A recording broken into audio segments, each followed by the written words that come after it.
Maoist కేంద్ర committee మాజీ సభ్యుడు మహ్మద్ హుస్సేన్ రియాజ్ అలియాస్ రమాకాంత్ను పోలీసులు అరెస్ట్ చేశారు. తెల్లవారుజామున జమ్మికుంటలోని ఆయన నివాసంలో అదుపులోకి తీసుకున్నారు. 30 సంవత్సరాల సుదీర్ఘ ఉద్యమంలో పనిచేసిన రమాకాంత్ 12 సంవత్సరాలు జైలు జీవితం అనుభవించాడు. అనారోగ్య కారణాలతో బెయిల్పై విడుదలై 10 ఏళ్లుగా జమ్మికుంటలో సాధారణ జీవితం గడుపుతున్నాడు.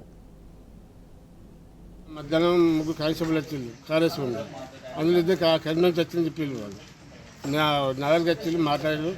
కరీంనగర్ రూరల్ పోలీసులు వచ్చినాం, సో మీకు ఏమవుతుంది మా బాబాయ్ అని చెప్తే కలిని వాళ్ళని వచ్చినాం అంటే ఎందుకు సార్ అంటే కేసు మీద షూటీ పెట్టిండు, అడ్రస్ కరెక్ట్గా ఎన్నికలకి వచ్చింది చెప్పింది.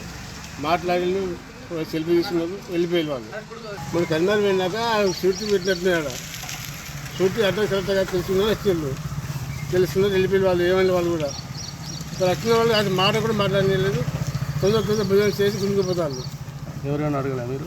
అడిగి అసలు మా మోగ ఛాయిస్ చేయాలి మాకు. నిన్న వచ్చేవన్నారు?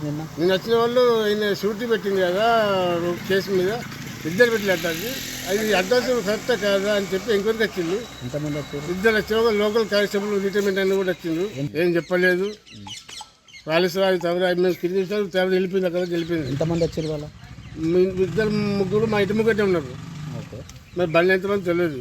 నిన్న ముగ్గురు పోలీసు వాళ్ళు వచ్చారు. అతని దగ్గరికి వచ్చి హుసేన్ అనే వ్యక్తి ఎక్కడ ఉంటాడు, అతను అడ్రస్ ఇక్కడ నేను తెలుసుకోవడానికి వచ్చిన వాళ్ళు అని చెప్పారు. అంటే ఇదే ఇల్లు ఇక్కడే మాతో ఉంటాడని చెప్పి తెలుసుకున్నారు. అంతే ఇక్కడ నేను ఖాళీ డౌట్ కోసం వచ్చిన అన్నారు, వెళ్ళిపోయారు. బాగానే మాట్లాడారు నిన్న. మళ్ళీ ఈరోజు పొద్దున 6 గంటల వరకే కథ ఎవరికి చెప్పకుండా తీసుకొని వెళ్ళిపోతుంది.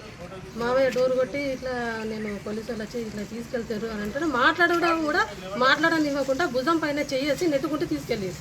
కోసం తీసుకెళ్ళారు వాళ్ళు. ఒకవేళ తీసుకెళ్ళినా కానీ మాకు ఏదైనా చెప్పాలి కదా, మీ పోలీసులు మేము తీసుకెళ్తున్నామని. మరి వాళ్ళు ఏం సమాచారం మాకు ఇవ్వకుండా కానీ మా మామయ్యతో మాకు మాట్లాడనివ్వాలి కదా. హెల్త్ బాగాలేదు ఏంటి అని మాట్లాడే లోపే భుజం పైన చేసి నెట్టుకుంటూ తీసుకెళ్ళారు.